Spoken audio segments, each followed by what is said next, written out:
What would you like to see from the government? Because we've seen a change of some of the security chiefs, and we've seen some kind of progress with the coming from the SSS, coming from the army. Yet we're getting to still see the insurgents take us unawares, and we have to marry that with comments from people, to the extent that we as a people have started giving reasons to some of these insurgents. Some will tell you economic reasons, even though, for instance, Boko Haram has not for once said they were doing that because of economic reasons, and they hit religious places.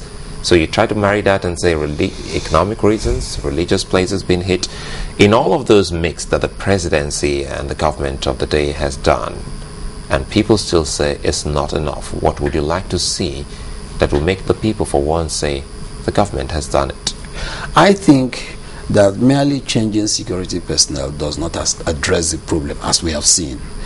I understand that when a particular head of an institution doesn't deliver, he is held responsible and may be relieved of his office, and we've seen that. But that does not address in a systemic way the kind of security crisis that we face.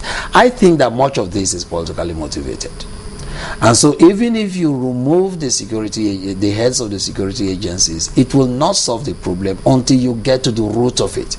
And so I think that what we need, more than just in addition to security and intelligence effort, is the political will to identify those who are directly behind this problem. And I think that is what is lacking now. We need strong political will to find out those who are directly sponsoring this kind of terrorist activities. The question you raised about whether Boko Haram should be designated as a terrorist organization, as far as I'm concerned, does not arise. Any group that kills innocent women, kills worshippers, kills children, is already by definition a terrorist organization. We do not need the US designation in order for us to know how to characterize the activities. They are merchants of terror. And this is something we need to acknowledge and combat with all the military might, all the might that we have. Are they frustrated? Do they need jobs? Yes, all these are facets of the crisis. Of course, once people are not employed, the tendency is that they become willing tools for manipulation by multiple actors. Is a security formation now braced up for these new dimensions now? Because we have reports that these sect members have upgraded their weapons from the improvised explosive devices to rocket-propelled grenades. Yes. Is a security formation? Are we braced for this challenge? No, we are not. And there is a reason why we are not. We do not have the training. And the second point is that a lot of the Boko Haram people, this is a terrorist organization on the one side, and they are also anonymous. They don't wear conventional uniforms, so you can't even identify them. The SSS claims otherwise. We had a security consultant here who used to be a part of the SSS, and he said that actually, if they were not that equipped and trained, all of the stories you're hearing and the ones they've been able to retrieve, we probably would have heard. What do you have to say about that? Yeah, but I think what they need is more proactivity. They need to be more proactive in identifying those who are responsible for these things, even before the commission of the crimes themselves. So what you find is that the intelligence community appears to be more reactive than proactive.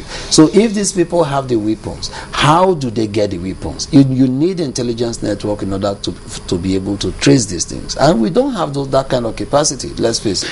Well, I think you must be a state security person to know if they don't have that capacity. Maybe perhaps they're keeping that close to their chest, but as a people, the way it is now looks to me that we should also start thinking on how best we can help ourselves. So what can we do to help the state security services, the soldiers, the joint task force, and even the police in stamping all of this out of our communities? You talked about the United States. It is in their culture. They see anything, they pick up the phone. Yes, I think we should do that. We should look out for all manifestations of suspicious movements and people ganging up together, monitor.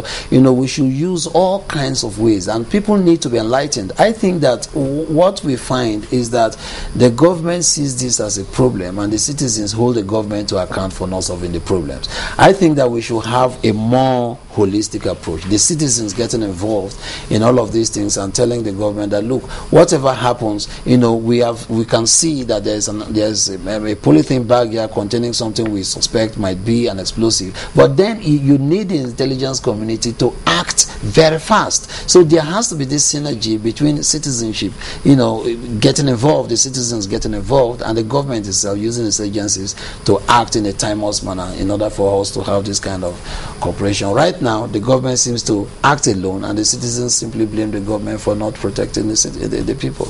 And you know, we need to forge an alliance between the people and the government and see this as a menace that we all need to combat. So there's a lack of synergy in all of this. There's a lack of synergy, clearly.